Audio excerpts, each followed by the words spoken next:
Hello everyone, good morning. আশা করছি তোমরা সকলে খুব ভালো আছো আর আমিও ভালো আছি। গেছিলাম বাবার বাড়িতে দুদিন আগে। তো বাবার বাড়ি থেকে দুদিন পর আমি যখন চলে আসি তো তখন মনটা ভীষণই খারাপ হয়ে যায়, জানো তো। বাবার বাড়ি থেকে প্রত্যেকটা মেয়ে যখন চলে আসে তখন না প্রত্যেকটা মেয়েরই হয়তো এরকমটা কষ্ট হয়, কিন্তু বোঝাতে পারি না। কি করে বোঝাবো বলো? বোঝালে যে তাদেরও কষ্ট হবে, তাদেরও কষ্ট হয় কিন্তু প্রকাশ পেয়ে যাবে, তার জন্য আর বোঝাই না, জানো তো।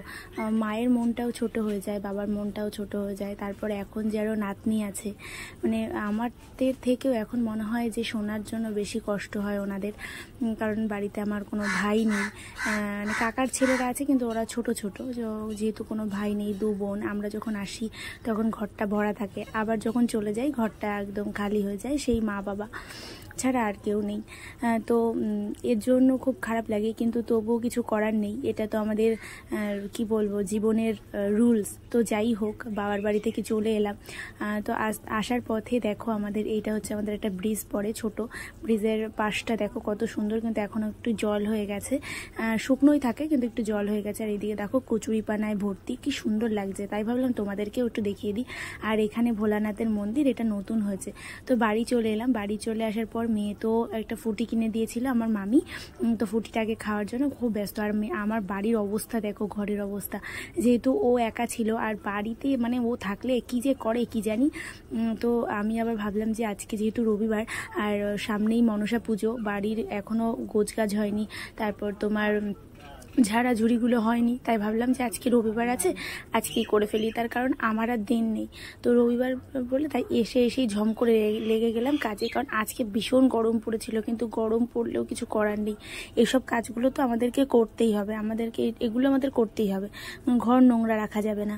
তো তার জন্য দেরি না করে তাড়াতাড়ি করে বসে গেলাম ঘর পরিষ্কার করতে। তো দেখো আমি এখন ঘর ঝাড়বো। ঘরটা ঝেড়ে নিলে মনটাও না খুব হালকা লাগে, মনে হয় বাবা বাঁচলাম, অনেক বড় একটা কাজের হাত থেকে বেঁচে গেলাম, এরকম একটা মনে হয়, যত তাড়াতাড়ি করে ফেলা যায়। তো দেখো আমার তো ঘর পরিষ্কার হয়ে গেছে। আর সবার কাছেই আর কি মনসা পুজো হয়, সবার ওখানেই মনসা পুজো হয়। তো মনসা পুজোয় ঘর ঝাড়াঝুড়ি তোমাদের সবার হয়ে গেছে? একটুখানি কমেন্টে জানিও।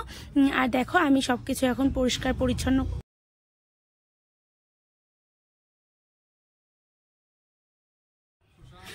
তো বেশি একটা নোংরা হয়নি, তার কারণ হচ্ছে আমি দুদিন আগেই আবার পরিষ্কার করে বাবার বাড়ি গেছিলাম বেড়াতে। কারণ যেহেতু ছোট মেয়ে, তার জন্য দুদিন পর পরই ঘর পরিষ্কার করে রাখতে হয়, কারণ ও সব কিছু ধরে, যেটা পায় সেটাই ধরে। তো ওর জন্য আর আমাদের নিজেদের শরীরের জন্য সবসময় পরিষ্কার পরিচ্ছন্ন করে রাখাটাই বেস্ট। তো আমার ঘর সবসময় পরিষ্কার পরিচ্ছন্নই থাকে। তো তাও ভাবলাম যে যেহেতু মনসা পুজো, তার জন্য আরেকটু ঘরটর ঝেড়ে ঝুড়ে নিই। তো তার জন্য আরেকবার করে ঝাড়ছিলাম। আজকে বেশি একটা খাটনি হয়নি, কারণ ঘরে একদমই নোংরা ছিল না, আর তার জন্য বেশি একটা খাটনি হয়নি। তো দেখো আমার তো ঘর ঝাড়া প্রায় হতে গেল। আর আজকে না ঘর ঝাড়তে ঝাড়তে একটা কেস হয়ে গেছে, জানো তো। অনেক বড় একটা মানে কি বলবো, দুর্ঘটনার হাত থেকে বেঁচে গেছি। তো তোমরা পুরো ভিডিওটা দেখো, তাহলে বুঝতে পারবে যে কি দুর্ঘটনার হাত থেকে বেঁচে গেছি। আর উপরেও বেশি একটা নোংরা হয়নি, শোকেজের উপরগুলোতেও বেশি একটা নোংরা হয়নি। আমি ভেবেছিলাম কাপড় দিয়ে পরিষ্কার করব, তারপর ভাবলাম যে না, কাপড় দিয়ে না করে আমি ঝাঁটাটা নিয়ে আসি, ঝাঁটা দিয়ে ঝমঝম করে তাড়াতাড়ি পরিষ্কার হয়ে যাবে। আর আমি তো অত লাগুরও পাই না, কারণ 4 ফুট হাইটের মানুষ, বুঝতেই পারছো কতটা আর লাগুর পাবো। তো সেরকম লাগুরও পাই না, তার জন্য আবার চেয়ার নিয়েছিলাম। তারপর দেখো আমার তো এইগুলো হয়ে গেছে, ঘর ঝাড়া হয়ে গেছে। এখন ঘর ঝেড়ে এখন সব কিছু মুছে টুছে আমি রেখে দিচ্ছি। আর এই দেখো গোপাল ভাঁড়টা আমার কিন্তু খুব পছন্দের একটা, জানো। এই গোপাল ভাঁড়টা মাটির, আমার খুব পছন্দ হয়েছে। আর ওই যে লাইটটা দেখতে পাচ্ছ, ওই লাইটটা আগের দিন মেয়ে হাতের থেকে ফেলে দিয়েছে। ওই লাইট আবার ওর সাথে আবার গান, মানে দুটো একসাথে। তো ওই লাইটটা ফেলে দিয়েছে মনা। তো দেখো এই ফুলের টবগুলো আমি নিয়ে এসেছিলাম জামাই ষষ্ঠীর মেলা থেকে, অনেক দিন আগে। জামাই ষষ্ঠী না, সরি ভুল বললাম। এটা আমি নিয়ে এসেছিলাম সোমের হাট, মানে আমাদের এখানে চাঁদপাড়াতে সোমের হাট বলে একটা হাট বসে, তো সেই হাটের থেকে আমি নিয়ে এসেছিলাম। আর ওই গোপাল ভাঁড়টা আমার বর দিয়েছিল আমার মনার জন্য, ওর খুব পছন্দ হয়েছিল, মাটির জিনিস। তো ওর খুব পছন্দ হয়েছিল বলে ও নিয়ে এসেছিলো। আর এটা অনেক বছর আগের, এটা জামাই ষষ্ঠীর মেলা থেকে আমার কি বলবো, নন্দী জামাই আমাকে কিনে দিয়েছিল। তো তারপরে আর এই যে পুতুলগুলো দেখতে পাচ্ছ, ওই একটা টেডি শুধুমাত্র আমার। আর মেয়ে হওয়ার পরে ওর বাবা এই এত কিছু নিয়ে এসছে, আরও টেডি ছিল, আরও দুটো টেডি ও নষ্ট করে দিয়েছে। তো টেডিগুলো ওর বাবা নিয়ে এসছে মনা হওয়ার পরে। আর এই যে ফুলদানিটা দেখতে পাচ্ছ, এটা পুরো বাঁশের, এটা আমার মা কিনে দিয়েছিল। ফুলদানিটা রং টং একদম একদম আর কি উঠে গেছে, রং টং কিছু ছিল না, রং করা ছিল সুন্দর, রং টংগুলো উঠে গেছে। তা কিন্তু তবুও ফেলিনি, কারণ মা দিয়েছে বলে আর ফেলতে ইচ্ছে করছিল না, তার জন্য আর ফেলিনি। আর আমার আজকে যেহেতু অ্যালার্জি ছিল, আমার কি বলবো মানে নোংরাতে ওই অ্যালার্জিটা হয়, তো ওই অ্যালার্জি ছিল বলে আমি শুধু হেঁচো দিচ্ছিলাম। হেঁচো দিয়ে আর যাই করি কিন্তু কাজ তো করতেই হবে, তো হেঁচো দিচ্ছিলাম আর কাজগুলো করে নিচ্ছিলাম তাড়াতাড়ি করে, কারণ মেয়েকে আবার স্নান টান করাতে হবে বলে তার জন্য তাড়াতাড়ি করে সব কিছু করে নিচ্ছিলাম। আর জানো তো, এই যে এত বড় ভিডিও করব, ভাবি যে তোমাদেরকে সব কিছুই দেখাবো, কিন্তু তোমরা না পুরো ভিডিও কেউ দেখোই না, ফুল ভিডিও তোমরা কেউ দেখোই না, তার জন্য না মাঝে মাঝে মনে হয় যে না ভিডিও দেবো না, ভিডিও করা বন্ধই করে দিই।